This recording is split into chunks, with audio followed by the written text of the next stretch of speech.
नमस्कार दोस्तों, मैं हूं अमित और आज की इस वीडियो में हम सीखेंगे बूटस्ट्रैप का chapter number 19 badge, pagination and tooltip chapter को। इस वीडियो को लास्ट तक जरूर देखिएगा। तो चलिए इस वीडियो को स्टार्ट करते हैं।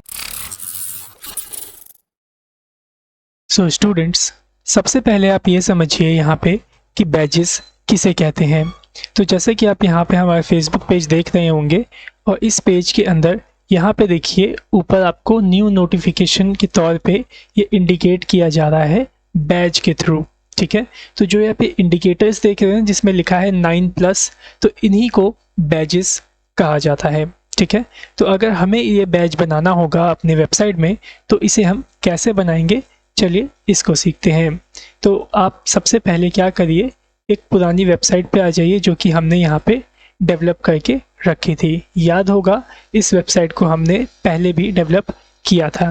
तो अब हम यहाँ पे क्या करेंगे, जो आप यहाँ पे प्राइसिंग वाला मेन्यू देख रहे हैं, इस प्राइसिंग वाले मेन्यू के यहाँ साइड में हम बैज को सेट करने वाले हैं। ठीक है, अब बैज आपका सेट होगा कैसे बूटस्ट्रैप में, चलिए जरा उसको देख लेते हैं। तो आप क्या करिए, जरा यहाँ पे आइए कोडिंग के अंदर। ये देखिए ये रहा index.html आपका, और यहाँ पे nav बार की कोडिंग ये देखिए ये रही। यहाँ पे देखिए ये रहा आपका प्राइसिंग का कोडिंग। ठीक है, ये देखिए ये लगा हुआ है ना li, और ये रहा आपका एंकर टैग। ठीक है, तो अब इसकी कोडिंग आप बैज की करोगे कैसे, जरा वो देखिए। जहाँ पे प्राइसिंग आपने लिखा है, ठीक इसके बाद आपने सबसे पहले स्पैन टैग को स्टार्ट करना है। ठीक है, कुछ इस तरीके से देख लीजिए, और इस स्पैन के अंदर आप जो दिखाना चाहते हैं बैज के अंदर वह नंबर यहाँ पे आप टाइप कर लीजिए। चाहे आप नंबर भी डाल सकते हैं, टेक्स्ट भी डाल सकते हैं, और अगर आप चाहें तो इसमें कोई भी आइकन भी आप इंसर्ट कर सकते हैं। ओके, सो फिलहाल के लिए मैं यहाँ पे इस तरीके से 5 नंबर को यहाँ पे डाल देता हूँ। ठीक है, अब आपको सिंपली क्या करना है, इस स्पैन के अंदर आपको क्लास सेट करना है जिसका नाम है बैज। ओके, कुछ इस तरीके से। अभी आप इसे अगर सेव करके रन करेंगे तो देखिएगा ये बैज आपको यहाँ पे दिखने लग जाएगा।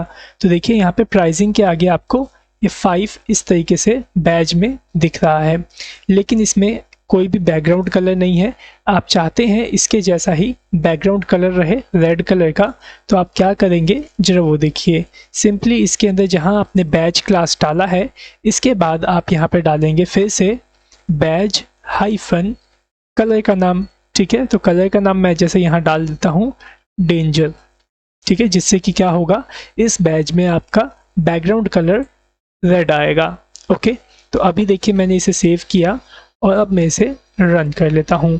तो देखिए यहाँ पे आपको परफेक्टली बढ़िया सा एक बैज यहाँ पे आपको देखने को मिल रहा होगा प्राइसिंग के बाद। ठीक है, अभी आप ये सोच रहे होंगे कि ये बैज तो ठीक इसके सामने ही है, लेकिन इसके अंदर ये बैज ऊपर शो कर रहा है। ठीक है, तो अगर आप चाहते हैं इस बैज को ऊपर दिखाना तो आपको याद होगा सुपरस्क्रिप्ट टैग, जिसके माध्यम से आप किसी भी बैज को या फिर किसी भी नंबर को यहाँ ऊपर की तरफ दिखा सकते हैं। जैसे कि मैं आपको दिखाता हूँ करके। ये देखिए ये जो स्पैन टैग है आपका पूरा यहाँ से लेके यहाँ तक, आप क्या करिए इस पूरी स्पैन टैग को सुपरस्क्रिप्ट टैग में लॉक कर दीजिए। ठीक है, तो देखिए यही है वो सुपरस्क्रिप्ट टैग। जब आपने HTML स्टार्ट किया था तब आपको यह टैग बताया गया था। ठीक है, सो मैं क्या करता हूँ, इस सुपरस्क्रिप्ट टैग को यहाँ पे बंद कर लेता हूँ। सो देखिए ये रहा सुपरस्क्रिप्ट टैग स्टार्ट और ये रहा आपका सुपरस्क्रिप्ट टैग क्लोज। ठीक है, अभी देखिए सेव करिए इसको और यहाँ पे रन करिए। तो देखिएगा जो 5 आप देख रहे हैं यहाँ पे बैज, ये आपका ऊपर आ जाएगा। तो देखिए मैंने रिलोड किया तो देखिए अब ये बैज की तरह आपको सही से दिखाई दे रहा होगा ऊपर की साइड में। ठीक है, अब जरा देखिए जो ये बैज है आप देख रहे हैं, इसमें जो ये रेक्टेंगल आया है, इसका जो रेक्टेंगल का कॉर्नर है ये राउंडेड है। ठीक है, लेकिन ये कंप्लीट राउंडेड रेक्टेंगल आपका नहीं है। आप चाहते हैं जैसा कि इसके अंदर राउंडेड है, देख रहे हैं इसके अंदर कैसा राउंडेड हो रखा है, ऐसा ही अगर कंप्लीट राउंडेड में अगर आप बैज चाहते हैं तो आपको क्या करना होगा, आपको सिंपली इसके अंदर एक क्लास वैल्यू ऐड करनी होगी इसी स्पैन टैग के अंदर, जिसका नाम है बैज हाइफन पिल। ओके, देखिए, सो मैंने यहाँ पे क्या किया, बैज हाइफन पिल क्लास वैल्यू को ऐड कर दिया। अब आप इसे सेव कर लीजिए और रन करिएगा, तो देखिएगा जो इसका राउंडेड है कंप्लीट राउंडेड में कन्वर्ट हो जाएगा। सो देखिए, मैंने रिलोड किया और अब देखिए ये पूरा का पूरा जो रेक्टेंगल है आपका कंप्लीट राउंडेड की तरह दिख रहा होगा, जैसा कि फेसबुक में आपको यहाँ पे दिखाई दे रहा है। सो उम्मीद करता हूँ कि आपको समझ में आ गया होगा कि बैज का यूज़ आप किस तरीके से कर सकते हैं। और रही बात इसके बैकग्राउंड कलर को चेंज करने की, तो ये तो आपको पहले से ही पता है कि कौन कौन से बैकग्राउंड कलर आते हैं बूटस्ट्रैप के अंदर। तो आप यहाँ पे सिंपली उस कलर का नाम डाल करके अपने बैज का बैकग्राउंड कलर चेंज कर सकते हैं। ओके, सो उम्मीद करता हूँ कि आपको समझ में आ गया होगा कि बैज किसे कहा जाता है और इसे कैसे डिज़ाइन किया जाता है। ओके, फिलहाल जो अभी हमने यहाँ पे ये डिज़ाइन किया है, ये सिर्फ ऐसे ही स्टैटिक डिज़ाइन है, ठीक है, लेकिन इसे हम कंट्रोल करते हैं डायनेमिक तरीके से, ठीक है। लेकिन अगर आपको डायनेमिक तरीके से इसे कंट्रोल करना है तो उसके लिए आपको PHP वगैरह में कोड करना आना चाहिए, ठीक है। सो अभी फ़िलहाल के लिए मैं आपको यहाँ पे सिंपली डिज़ाइन किस तरीके से बनाया जाता है बूटस्ट्रैप में वह सिखा रहा हूँ। ओके, सो चलिए अब नेक्स्ट टॉपिक की तरफ बढ़ते हैं और बात करते हैं पैजिनेशन की, ठीक है। अब आप सोच रहे होंगे कि पैजिनेशन किसे कहा जाता है, तो चलिए देखिए, मैं यहाँ गूगल पे सर्च करता हूँ न्यू सॉन्ग्स को। ओके, तो देखिएगा यहाँ पे गूगल पे कुछ इस तरीके से रिज़ल्ट आ चुका है। और अब यहाँ नीचे देखिए, यहाँ पे क्या दिख रहा है, first page, second page, third, fourth, fifth, six, seventh, eight, ninth. तो यहाँ पे आप देख पा रहे होंगे, मैं थोड़ा जूम कर देता हूँ, तो देखिए यहाँ पे आपको दिख रहा होगा कि यहाँ पे सेकंड पेज भी दिख रहा है, third page, fourth page, fifth page, इस तरीके से कई सारे पेज आपको यहाँ पे दिखाई दे रहे हैं। आप अगर सेकंड पेज पे क्लिक करेंगे तो क्या होगा, दोबारा से सर्च रिज़ल्ट यहाँ पे इस तरीके से आ जाएगा और फिर यहाँ पे नीचे सेकंड पेज आपका ओपन हो जाएगा।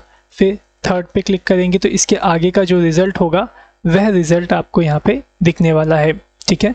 और यहाँ से आप प्रीवियस, नेक्स्ट करके क्या कर पाएंगे, अपने पेज को स्विच कर पाएंगे। प्रीवियस करेंगे तो फर्स्ट पे पहुँच जाएगा, नेक्स्ट करेंगे तो ये थर्ड वाला पेज ओपन हो जाएगा। जैसे कि देखिए, मैं यहाँ पे नेक्स्ट पे क्लिक करता हूँ, देखिए जैसे ही मैं नेक्स्ट पे क्लिक किया तो यहाँ पे देखिए आपका थर्ड वाला पेज जो है वह ओपन हो गया, ठीक है। तो इसी को बोला जाता है आपका पैजिनेशन। और इसका यूज़ हम क्यों करते हैं, जब आपके पास बहुत सारा डेटा है, ठीक है, जिसे कि आप सिर्फ एक पेज पे नहीं दिखा सकते, तब जा कर के आप यहाँ पे पैजिनेशन का यूज़ करते हो, ठीक है। जैसे कि फर्स्ट पेज पे आपने 10 डेटा दिखा दिया, फिर नेक्स्ट करोगे तो सेकंड पेज पे आपने 10 डेटा दिखा दिया, फिर नेक्स्ट करोगे तो थर्ड पेज पे 10 डेटा दिखा दिया। इससे क्या होता है कि आपका जो लोडिंग टाइम होता है वो भी फास्ट हो जाता है। और देखो, अगर आप एक साथ 100 डेटा दिखा दोगे अपने पेज पे तो वो लोड होने में भी टाइम लगेगा और जो आपका यूज़र होगा वो 100 डेटा एक साथ देख भी नहीं पाएगा। तो इस वजह से हम क्या करते हैं, थोड़ा थोड़ा डेटा आपके सामने लोड करवाते हैं, ठीक है, जैसे कि ये गूगल यहाँ पे आपको करवा के दिखा रहा है। सो स्टूडेंट्स, यहाँ पे ये पैजिनेशन आई थिंक आप समझ गए होंगे कि किस तरीके का यूज़ होता है इसका। अब आपको ये सीखना है कि इसे डिज़ाइन किस तरीके से किया जाता है बूटस्ट्रैप के अंदर, ठीक है। तो चलिए आइए यहाँ पे कोडिंग में। सो स्टूडेंट्स, यहाँ पे देखिए, ये मैंने एक न्यू फाइल लिया है index.html डेस्कटॉप लोकेशन पे। एक ये फ्रेश पूरी की पूरी फाइल यहाँ पे मैंने ले लिया है, ठीक है। अब चलिए यहाँ पे पैजिनेशन को बनाते हैं। पैजिनेशन को बनाने के लिए आपको UL और LI के शब्दों में लिस्टिंग करनी होगी। तो सबसे पहले आपको UL स्टार्ट करना है और फिर LI को स्टार्ट करना है और उसके बाद इसके अंदर एंकर टैग को इस तरीके से स्टार्ट कर लेना है। और यहाँ पे मैं लिख देता हूँ प्रीवियस, ठीक है, कुछ इस तरीके से।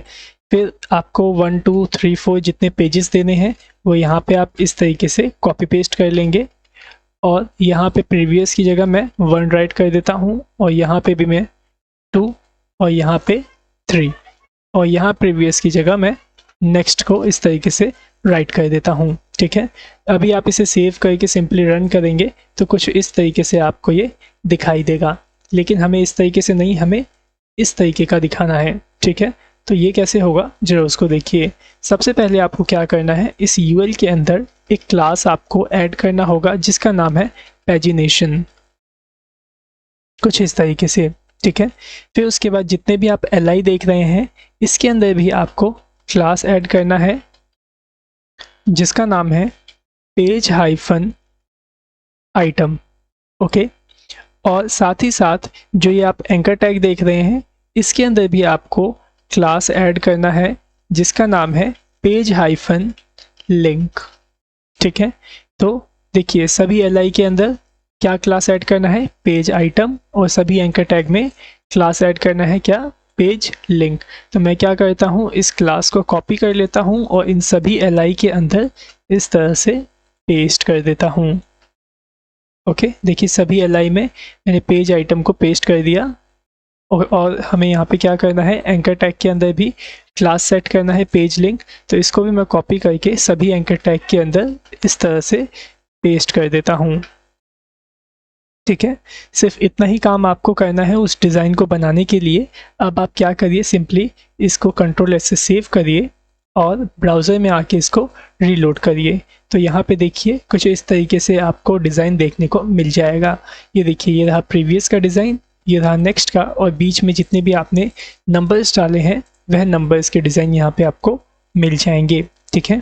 जैसे कि मैंने अभी पहले बताया था आपको कि ये सब कुछ डायनेमिक तरीके से आता है। जैसे कि यहाँ पे कितने पेज आने चाहिए, ये सब डायनेमिक आपका डिसाइड होता है आपके कंटेंट के हिसाब से। जितना कंटेंट होगा उतने आपके पेज बनेंगे। लेकिन ये सब डिसाइड करने का जो फंक्शनैलिटी वगैरह होता है, यह सब कुछ आप PHP वगैरह में सीखेंगे। फ़िलहाल अभी यहाँ पे आप डिज़ाइन को बनाना सीखिए, क्योंकि जो अभी हमने ये डिज़ाइन बनाया है यह डिज़ाइन आपका स्टैटिक डिज़ाइन है, ना कि डायनेमिक, ओके। डायनेमिक का मतलब ही होता है कि सब काम अपने आप होगा, अपने आप डिसाइड होगा कि यहाँ कितने पेजेस आने चाहिए और कितने नहीं, ठीक है।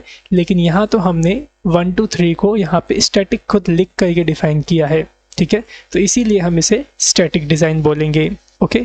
उम्मीद करता हूँ कि आपको ये समझ में आ गया होगा। अभी जो देखो, जो ये आपका पैजिग्नेशन बन के आ रहा है यह आपके बॉडी से पूरा कंजेस्टेड है।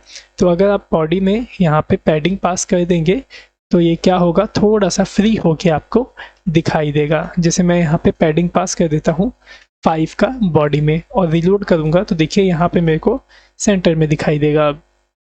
सो उम्मीद करता हूँ कि आपको समझ में आ गया होगा पैजिग्नेशन का क्या यूज़ होता है और इसे किस लिए यूज़ किया जाता है और कैसे बनाया जाता है, ठीक है। इसमें एक चीज़ और, अगर आप चाहते हैं किसी भी पेज को एक्टिव करके दिखाना तो सिंपली आप क्या करिए, उसके अंदर आपको एक्टिव क्लास ऐड कर देना है।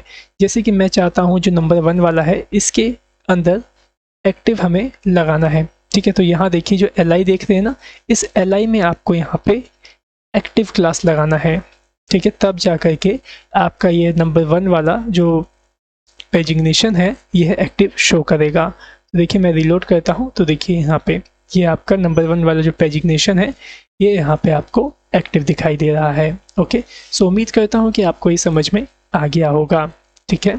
सो चलिए अब नेक्स्ट टॉपिक की तरफ बढ़ते हैं जिसका नाम है क्या, टूल टिप, ठीक है। टूल टिप किसे कहते हैं जरा वो समझ लीजिए सबसे पहले। तो जरा देखिए मैं पैजिग्नेशन को यहाँ पे ऐसे ही रहने देता हूँ और यहाँ पे नीचे एक बटन क्रिएट करता हूँ, ओके। और इसमें राइट करता हूँ ओवर ऑन मी, ठीक है। सेव करके रन करता हूँ तो देखिएगा कुछ इस तरीके से बटन आपको यहाँ पे देखने को मिल जाएगा, ठीक है। इसको डिज़ाइन करना चाहते हैं बटन को तो सिंपली आपको पता ही है कि कैसे डिज़ाइन करते हैं इसे। btn क्लास वैल्यू लगाते हैं, उसके बाद कलर देना चाहें तो btn-सक्सेस या फिर btn- प्राइमरी आप यहाँ पे कलर यूज़ कर सकते हैं। फ़िलहाल मैं यहाँ पे सक्सेस का यूज़ करता हूँ और सेव करके रन करता हूँ तो देखिए कुछ इस तरीके से बटन हमें देखने को मिल गया, ठीक है। अभी मैंने बताया आपको टूल टिप को समझना है हमें यहाँ पे कि टूल टिप किसे कहते हैं, ठीक है। तो अब आप देखिए यहाँ पे जो बटन हमने बनाया है इसके अंदर आप क्या करिए, टाइटल एट्रीब्यूट लगाइए और यहाँ पे कुछ भी राइट कर दीजिए। जैसे मैं यहाँ पे राइट कर देता हूँ वेलकम, ओके। मैंने राइट कर दिया वेलकम यूज़र। सेव करके इसे रन करिए तो देखिए आपको किस तरीके से दिखाई देता है। तो यहाँ पे देख पा रहे होंगे आप कि जब मैं इस पे माउस ओवर कर रहा हूँ तो जो मैंने टाइटल के अंदर लिखा था वह यहाँ पे मेरे को दिखाई दे रहा है। ये देखिए जब मैं ओवर करके रुकता हूँ तो देखिए क्या शो हो रहा है, वेलकम यूज़र। तो इसी को हम बोलते हैं क्या, टूल टिप। ठीक है, लेकिन जो ये टूल टिप का जो डिज़ाइन अभी आप देख पा रहे हैं ये बाय डिफ़ॉल्ट डिज़ाइन HTML के माध्यम से हमें प्रोवाइड किया जाता है। ओके, लेकिन हमें क्या करना है, हमें इसी टूल टिप के डिज़ाइन को बूटस्ट्रैप के माध्यम से डिज़ाइन करना सीखना है। ठीक है, तो चलिए इसको सीखते हैं किस तरीके से डिज़ाइन करना है। और मैं आपको ये बता दूं, जो ये डिज़ाइन होगा आपका टूल टिप, ये डिज़ाइन होगा popper.js के माध्यम से।